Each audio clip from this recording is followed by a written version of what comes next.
ওরা বলতেছে ওদের ভিডিও Hello, বানাতে। আপনারা এই আঙ্কেলের চ্যানেলে সাবস্ক্রাইব করবেন এবং লাইক করবেন। আর তুমি কিছু ইনি বলবা? অনেক বড় বাইক রাইডার, ওনার চ্যানেলটা একটু সাবস্ক্রাইব হ্যাঁ হ্যাঁ, লাইক সাবস্ক্রাইব। আপনাদের জন্য ভালোবাসা রইলো আর আঙ্কেলের জন্য ভালোবাসা রইলো। Tata bye bye. এটা কিন্তু পাঠিয়ে দিয়ে। আচ্ছা ভিডিওর নামটা কি?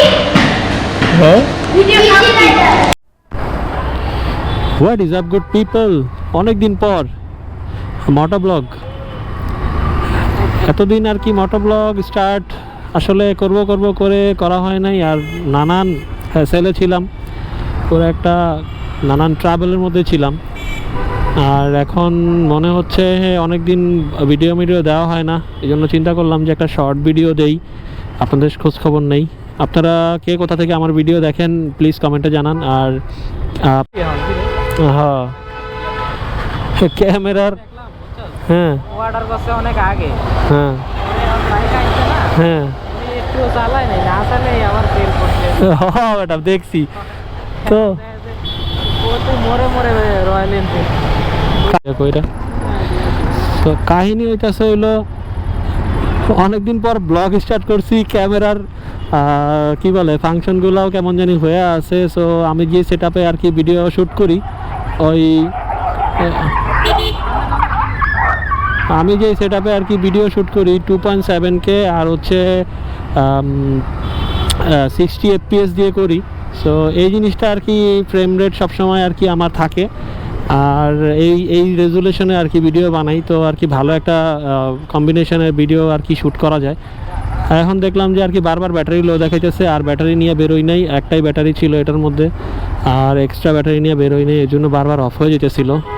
ভাবলাম যে এতদিন পরে কথা বলবো, কিন্তু দেখি যে এখন ব্যাটারির প্রবলেম হইতেছে। তো জানি না কতক্ষণ কথা বলতে পারি, আর ব্যাটারি চার্জও হয়তো অল্প আছে, কি একটা অবস্থা।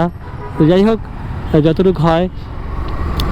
আর এতদিন আর কি ভিডিও দিতে পারি নাই, ভিডিও না দেওয়ার কারণ তো অনেক কারণ আছে। একটু ডিস্ট্রাক্ট হয়ে গেছিলাম, আর রিসেন্টলি আর কি বাইকের পোস্টও করছিলাম। অনেকজন আর কি মেসেজ করছে এবং অনেকজন নেওয়ার চেষ্টা করছে, হয়তো দেখছিলাম আমি কমেন্টে রিপ্লাই দিছিলাম সবাইকে। একটা ছোট্টখাটো ওইভাবে পোস্ট করা হয় নাই, জাস্ট একটা গ্রুপে দিছিলাম, কি বলে এফজেড লাভার গ্রুপে আর কি দিছিলাম, যারা এফজেড নিয়ে আর কি ভালো ভালো পোস্ট করে বা এফজেড নিয়ে ভাবে, মানে যারা এফজেড রিয়েলি লাভার। তো ওই গ্রুপে আর কি দিছিলাম, পরে অনেকজনই আর কি মেসেজ করছিল। তো মেসেজ করার পরে আর কি তাদের সাথে কথা হয় বা কমেন্টেও অনেক কমেন্ট করছে। আর এছাড়াও বিজি রাইডার এই পেজ থেকে আর কি আসছিল 2-3 জন ভাই আর কি আমাকে টেক্সট করছে যে কি মানে বাইকটা আছে কি না। সো বাইকটা এখনও আছে, আর ভালো দাম পাচ্ছি না বলে ছাড়তেছি না, কারণ এখন দেখা গেছে যে মানে সবাই একটাই কথা বলে যে মানে যারা আর কি সেকেন্ড হ্যান্ড বাইক কিনে, আমি সবাইকে আর কি একটা জিনিস নিয়ে আর কি সবসময় বলি, সেটা হচ্ছে সেকেন্ড হ্যান্ড বাইক কেনার ক্ষেত্রে আর কি কিছু জিনিস দেখতে হয়, মিটারের সাথে বাইকের পারফরমেন্স দেখতে হয়। সো সেই জিনিসটাই আর কি সবাই অনেকে বুঝে, অনেকে বুঝে না। আর কি আওয়াজ হয়েছে এটা ওই যে ইঞ্জিনের, তো অনেকে বুঝে না। তো এই বিষয়টা আর কি নিয়ে আর কি একটা আমি অনেক কথা বলছিলাম যে কিভাবে আর কি চিনবেন আর কি ভালো বাইক। সো বাইকের সাউন্ডটা একটু দেখতে হবে এবং বাইকের কত হাজার চলছে, যেমন আমার এই বাইকটা আর কি 12,400+ চলে গেছে। সো অনেকে এসে বলে যে এই বাইকটা নাকি আরও বেশি চলছে। দেখা গেছে যে শোরুমে রাখলে আর কি বোঝা যেত যে যারা শোরুমে সেকেন্ড হ্যান্ড বাইক সেল করে তাদের তো ওয়াশ করায় সুন্দর মতো পরিপাটিভাবে রাখে, আর এই বাইকটা তো অলমোস্ট আমার যেহেতু একটাই বাইক, আর এই বাইকটা আর কি চলে। সো সেইভাবে আর কি যদি আমি দেখাইতে যাই, সো দেখাইতে গেলে আর কি এই প্রবলেমটা হয়। আর এইভাবে দেখলে দেখা যায় যে চাকাটা ময়লা থাকে অনেক সময়, আর ময়লা থাকলে বুঝে যে আর কি চাকাটা অনেক চলছে।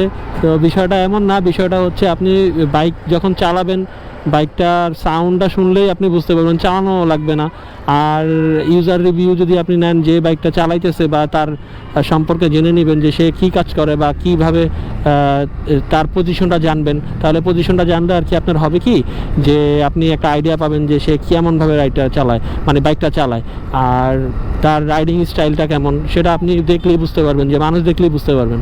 আর আমি তো জানেনই যে আমি অলওয়েজ আর কি 6000 RPM আমার খুবই কম উঠে। 6000 RPM আমি কখনোই মানে মেজরিটি টাইম আর কি না ওঠানোর চেষ্টা করি, 6000 RPM এমনিই থাকে। আর বিষয়টা হলো আমি যেভাবে বাইক চালাই মানে মনে হয় যে বাইক ব্যথা পাইতেছে এমনভাবে বাইক চালাই। সো আমার মনে হয় না কারো আমার বাইকটা যদি দেখে তাহলে ওইভাবে অবজেকশন থাকবে।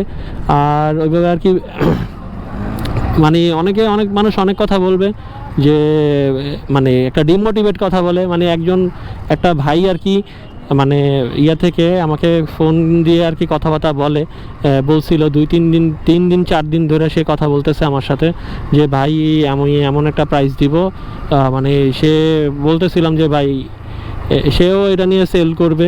সো আমি বলতেছিলাম ভাই এটা আসলে একটা ফ্রেশ একটা বাইক, আপনার একটু প্রাইস বাড়াইয়া দিতে হবে। সরি। সো এই বিষয়টা আর কি, তো সবাই ভাবে যে আর কি বাইকটা অনেক চলছে, আসলে কিন্তু বিষয়টা এমন না। বিষয়টা হচ্ছে একদম জেনুইন মিটার, জেনুইন সব কিছু। আর আমি তো সব কিছু আপ টু ডেট আপনাদের সাথে শেয়ার করছিলাম বাইক সম্পর্কে। আর মানুষের কথা শুনে মাঝে মাঝে আর কি নিজের কাছে খারাপও লাগে যে কী বলতেছে। সো আমি আবার ওইসব দিকে আর কি কান দিই না, কারণ হচ্ছে আমি তো জানি আমি কতটুকু লয়াল আছি। আর বাইক যেহেতু এটা আমার একটা পছন্দের একটা জিনিস, এই বাইকটা আর কি আমার পছন্দের জিনিস আর একটা ভাই চালাবে। সো সেই ভাইটা আর কি আমার পছন্দের জিনিসটা চালাবে। তো আমি এখনও পর্যন্ত এইটাকে যত্ন করি এবং মানে যত্ন করেই রাখি আর কি আমার নিজের হিসাবে। সো এই ছিল। সো এখন আমি একটু আড্ডা মারবো এখানে, অনেকদিন আড্ডা মারা হয় না। সো আড্ডা মারা তারপর বাসায় যাবো। সো টাটা, ভালো থাকেন সবাই।